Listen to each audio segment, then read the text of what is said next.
أعوذ بالله من الشيطان الرجيم بسم الله الرحمن الرحيم আসসালামু আলাইকুম ভাই আমার বন্ধুরা আমার আল্লাহ সুবহানাহু ওয়া তাআলা আমাদেরকে বড় ভালোবাসেন। জি, আল্লাহ রাব্বুল আলামিন আমাদেরকে অত্যাধিক ভালোবাসেন। একটা মায়ের থেকে 70 গুণ বেশি ভালোবাসেন। যদি বিষয়টা এইভাবে বলা হয় যে 70টা মায়ের ভালোবাসাকে একত্রিত করলে যে ভালোবাসা, সেই ভালোবাসা আল্লাহ রাব্বুল আলামিন আমাদের প্রত্যেকটা উম্মতে মুহাম্মাদিকে ভালোবাসেন।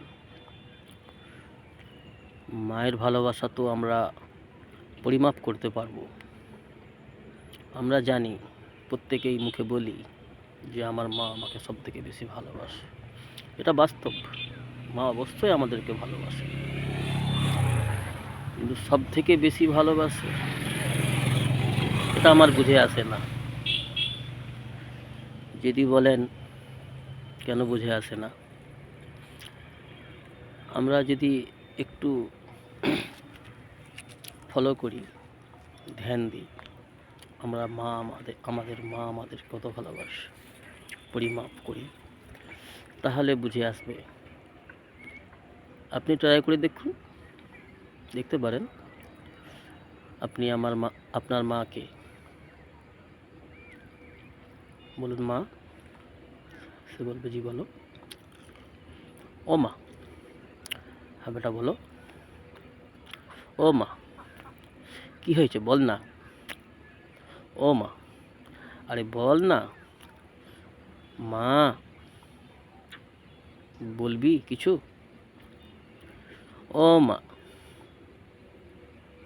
আরে বল না বাবা।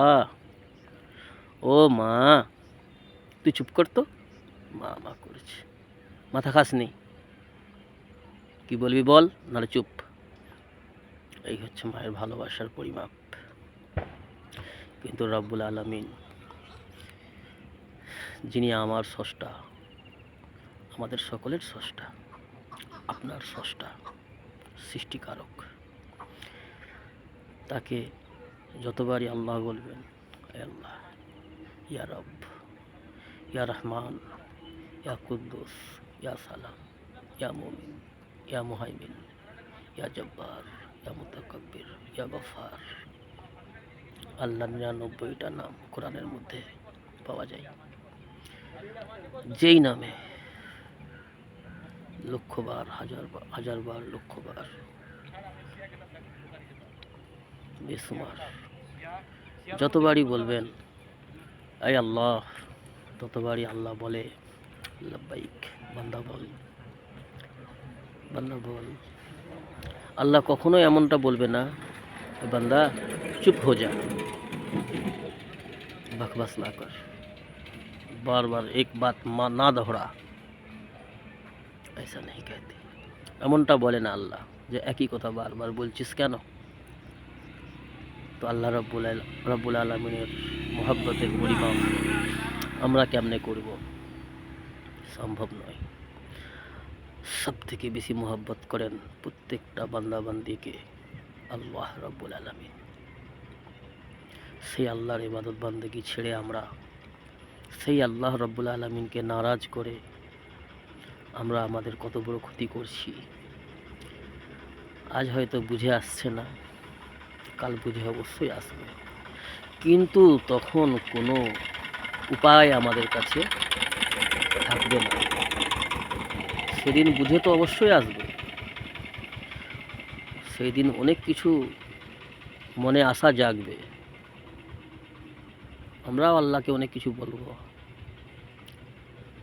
এটাও বলবো যে আল্লাহ আরেকবার সুযোগ দাও আমাকে আরেকবার দুনিয়ায় আমাদেরকে পাঠাও, আমাকে পাঠাও। তোমার নাফরমানি করব না, তোমার ইবাদত ছাড়া কিছুই করব না, কোনো কিছু করব না। যা করে এসেছি সব ভুল অপরাধ করে এসেছি, আরেকবার সুযোগ দাও। কোনো রকম ভুল করব না, সর্বদা তোমার ইবাদত করব, তোমার গোলামি করব। আল্লাহ রাব্বুল আলামিন উত্তর দেবেন, বান্দা দ্বিতীয় কোনো সুযোগ তো হয় না, হবে না। তবে দ্বিতীয় সুযোগ যদি তোমাকে দেওয়াও হয়, তুমি যেটা করে এসেছো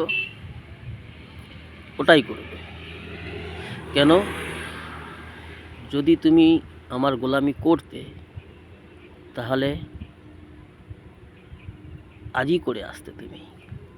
তার কারণ তোমাকে সমস্ত বিষয়ে জানানো হয়েছে, রাহবার পাঠানো হয়েছে, কেতাব পাঠানো হয়েছে।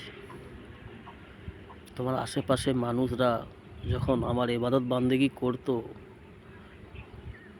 তাদেরকে তুমি কোন নজরে দেখতে? তাদের থেকে নিজেকে তুমি শ্রেষ্ঠ মনে করতে, যে ও নামাজ পড়ে তো কি হয়েছে, ও এই করে, ও সেই করে, ওর থেকে তো আমি ভালো। আমি নামাজ পড়িনি আর আমি ওগুলো করিনি, অর্থাৎ আমি ওর থেকে ভালো, এই ভাবনা ভাবতে, তাই না? ওই জন্যই যদি তুমি ভালো হয়ে আসার চিন্তাভাবনা তোমার থাকতো, তাহলে ভালো করেই আসতে। তো দ্বিতীয়বার কোনো সুযোগ দেওয়া হবে না ভাই। একটাই সুযোগ, এই দুনিয়ার জীবন মূল্যবান সময় আল্লাহ দিয়েছেন, এর বিষয়ে আল্লাহ জিজ্ঞাসাবাদও করবেন। তো আমরা সচেতন হই ভাই, আল্লাহকে রাজি করি, নাফরমানি ছেড়ে দিই। আল্লাহ আমাদের তৌফিক দান করুন, আমিন। আসসালামু আলাইকুম।